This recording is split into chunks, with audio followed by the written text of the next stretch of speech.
శ్రీమాత్రే నమః. శ్రీ గురుభ్యో నమః. జూన్ నెలలో ద్వాదశ రాశుల వారికి ఎలా ఉండబోతుందనే విషయాన్ని ఇప్పుడు తెలుసుకుందాం. ప్రప్రథమంగా మేషరాశి. మేషరాశి వారికి సంబంధించి భూతత్వ రాశి. అలాగే జూన్ నెలలో ప్రత్యేకంగా మనకి స్కంధ షష్ఠి వస్తుంది. కాబట్టి ఈ జూన్ నెలలో వచ్చేటువంటి స్కంధ షష్ఠి రోజున వీలైనంత వరకు కూడా కుజుడు రాష్ట్రాధిపతి కాబట్టి వీరు ఈ యొక్క కుజగ్రహానికి సంబంధించి అలాగే సుబ్రహ్మణ్యాభిషేకం చేయించడం విశేష సత్ఫలితాలు అందరికీ వర్తిస్తాయి. అలాగే గృహిణుల విషయానికి వస్తే సూర్యుడు బుధుడు లగ్నంలో ఉండడం వలన ఈ యొక్క రాశి వారికి కాస్త అధికరణ సిద్ధి, వ్యాపారంలో పురోగతి, అంటే చిన్న కారు వ్యవస్థగా మీరు చేసేటువంటి వ్యాపారాలు చాలా బాగా అభివృద్ధి చెందే అవకాశం ఉంది. విద్యార్థి దశలో ఉన్నటువంటి వారికి కూడా టీమ్ లీడింగ్ పొజిషన్స్ కానీ ఏదైనా క్లాస్ లీడర్ పొజిషన్స్ కూడా వచ్చే అవకాశం ఉంటుంది. అలాగే ఎవరైతే ఉద్యోగస్తులు ఉన్నారో వారి ఉద్యోగంలో మంచి పురోగతి సత్ఫలితాలు కూడా పొందుతారు. అలాగే ఎవరైతే వ్యాపారానికి సంబంధించి వారి వ్యాపార స్థలం ఎప్పుడూ కూడా మెండుగా ఉండాలని కోరుకుంటున్నారో వారు కూడా వ్యాపారం చాలా బాగా అభివృద్ధి చెందుతారు. అయితే ఉద్యోగస్తులు, గృహిణులు, వ్యాపారస్తులు వీరందరూ కూడా చేయవలసినటువంటి ఒక చిన్న రెమెడీ గురించి తెలుసుకుందాం. ఏమిటది అని అంటే, వీలైనంత వరకు కూడా తెల్ల ఆవాలు, ఆవు నెయ్యి, సాంబ్రాణి పొడిగా చేసిన పదార్థాన్ని కలిపి నిత్యము లేదా ప్రతి శుక్రవారం నాడు మీరు ఒక కప్పు ధూప్ కప్ లాంటిది ఒకటి వెలిగించుకొని దాంట్లో ఈ పదార్థాన్ని వేసుకొని ధూపం వేయడం వలన ప్రత్యేకమైనటువంటి సత్ఫలితాలు పొందుతారు. అలాగే ఎవరైతే సినీ రాజకీయ రంగాల్లో ఉన్నటువంటి వారు ఉన్నారో కాస్త ఆర్థికంగా పుంజుకొని దృఢంగా ఉంటారు కాబట్టి వీలైనంత వరకు కూడా అమ్మవారికి సంబంధించి చండీ హోమాన్ని కావించుకోండి. ఎందుకంటే ఈ యొక్క మేషరాశిలో ఉన్నటువంటి వారికి ఈ నెలలో చాలా విశేషమైనటువంటి నరఘోష, నరపీడితముల వల్ల ఇబ్బంది కలిగేటువంటి అవకాశాలు కనిపిస్తూ ఉన్నాయి.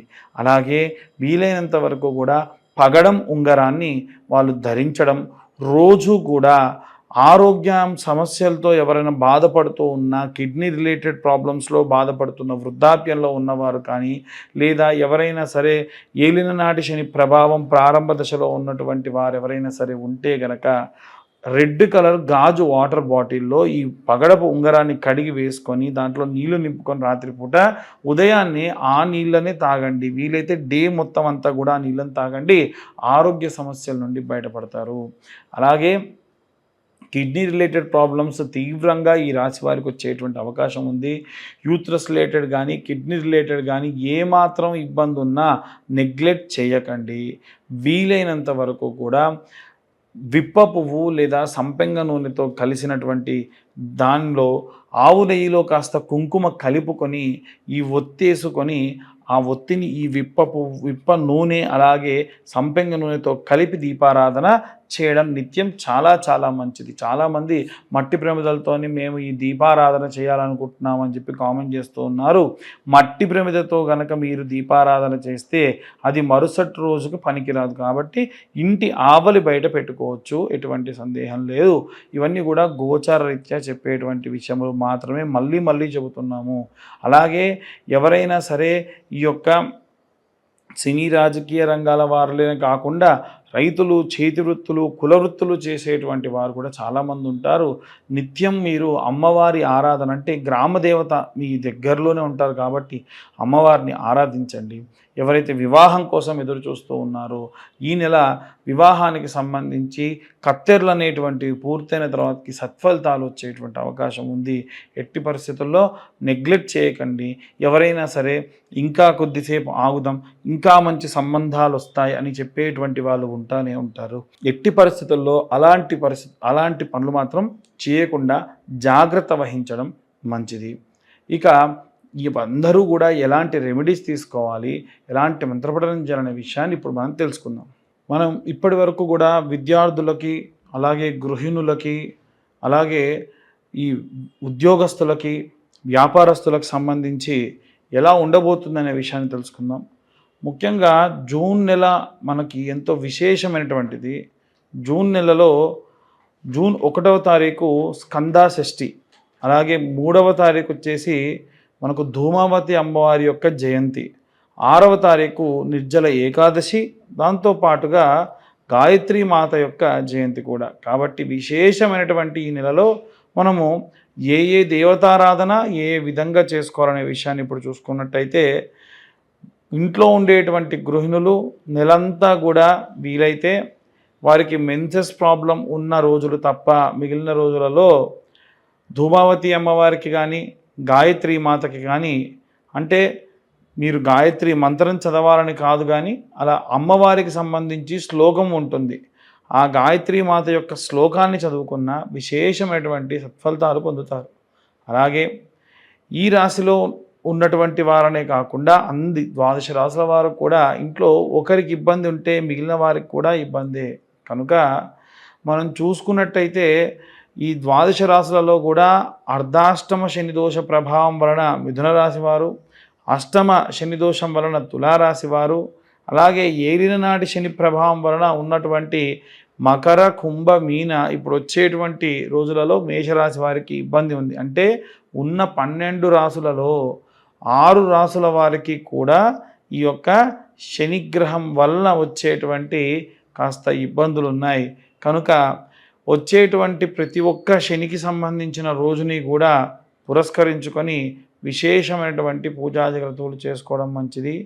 ఈ నెల ప్రారంభానికంటే ముందే మనకు అమావాస్య అంటే వైశాఖ అమావాస్య నాడు విశేషంగా శని జయంతి ఉంది.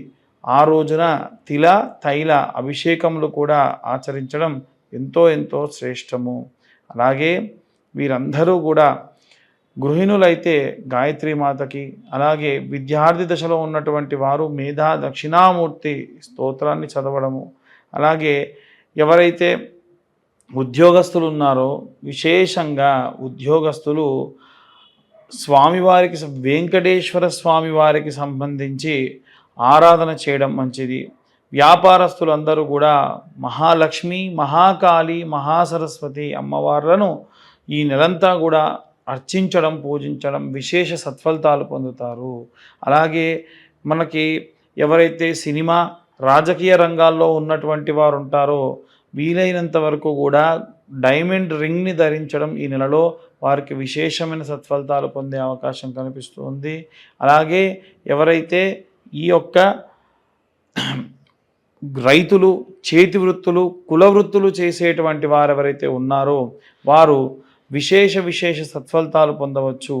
భూమిని నమ్ముకొని పూజ చేస్తున్నారు కాబట్టి స్కందాషష్ఠి అంటే జూన్ 1వ తారీఖు నాడు వీలైతే కాస్త కందులు తీసుకొని మీ యొక్క భూమి సాగు జరుగుతున్న పొలం 4 మూలలా కూడా కందులు వేయడం వల్ల విశేష సత్ఫలితాలు పొందే అవకాశం ఉంది. అలాగే ఎవరైతే చేతి వృత్తులు, కులవృత్తులు చేస్తూ ఉంటారో వారి కులదేవతారాధన మరువకుండా మానకుండా పూజాధికతులు ఆచరించడం మంచిది. అలాగే ఎవరైతే విదేశాలకు ప్రయాణం అవుతూ ఉన్నారో ఆ విదేశాలకు వెళ్ళేటువంటి వాళ్ళు ప్రసన్న మహాకాళి దేవాలయంలో కుంకుమార్చన గావించి ఆ కుంకుమ వారితో అందుకొని వెళ్ళడం విశేష సత్ఫలితాలు పొందే అవకాశం ఉంది. కోర్టు గొడవలు, చికాకుల్లో ఉన్నటువంటి వారు చండీ హోమాన్ని ఆచరించడం ఎంతో మంచి సత్ఫలితాన్ని పొందుతారు. అలాగే ఎవరైతే ఈ యొక్క వేరే రాష్ట్రానికి లేదా వేరే ప్రాంతానికి వెళ్ళిపోయి అక్కడ స్థిర నివాసం ఏర్పరచుకోవాలి అనుకుంటూ ఉన్నారో వారు కూడా ఆరోగ్యానికి సంబంధించి అశ్రద్ధ చేయకుండా ప్రయాణాలు కావించడం మంచిది. పిల్లలు దగ్గర లేకుండా వృద్ధాప్యంలో ఉన్నటువంటి వారు కూడా వీలైనంత వరకు నిత్యము కాలభైరవాష్టకాన్ని చదవడం మంచి సత్ఫలితాలు పొందేటువంటి అవకాశం ఉంది. ఇవన్నీ కూడా గోచార రీత్యా చెప్పేటువంటి విషయములు మాత్రమే. పూర్తిగా మీ జాతకం విశ్లేషణతో మీకు తెలుసుకోవాలి అనుకుంటే మీ పేరు, date of birth, time, place కింద ఉన్న నెంబర్కి వాట్సాప్ చేయండి. పూర్తిగా జాతకం విశ్లేషణతో మీరు తెలుసుకోవచ్చు. ఇవన్నీ కూడా గోచార రీత్యా చెప్పేటువంటి విషయములు మాత్రమే. మాకు డేట్ ఆఫ్ బర్త్ టైం తెలియదండి అనుకున్న వారు నిర్మోహమాటంగా గోచార రీత్యా మేము చెప్పే రెమెడీస్ పాటిస్తే సరిపోతుంది. ఎవరైనా మీ డేట్ ఆఫ్ బర్త్ టైం తెలియకుండా చెబుదామని ప్రయత్నించినా నమ్మకండి, అది కరెక్ట్ కాదు. అలాగే చాలామంది గత వీడియోలో మేము చెప్పిన విధంగా ఈ యొక్క కరుంగలి మాలలు స్వామివారి యొక్క అభిషేకంలో అలాగే చండీ హోమంలో ఉంచి ఇవ్వడం జరుగుతుంది. ప్రతి సోమవారం రుద్రాభిషేకంలో ఉంచి కరుంగలి మాలలు ఇవ్వడం జరుగుతుంది. ఆసక్తి కలవారు కింద ఉన్న నెంబర్కు కాల్ చేయొచ్చు. 1116 మాత్రమే ఛార్జ్ చేయడం జరుగుతుంది. కొరియర్ ఛార్జెస్ ఎక్స్ట్రా 100 రూపీస్ ఉంటాయి. సర్వే జన సుఖినో భవంతు. స్వస్తి.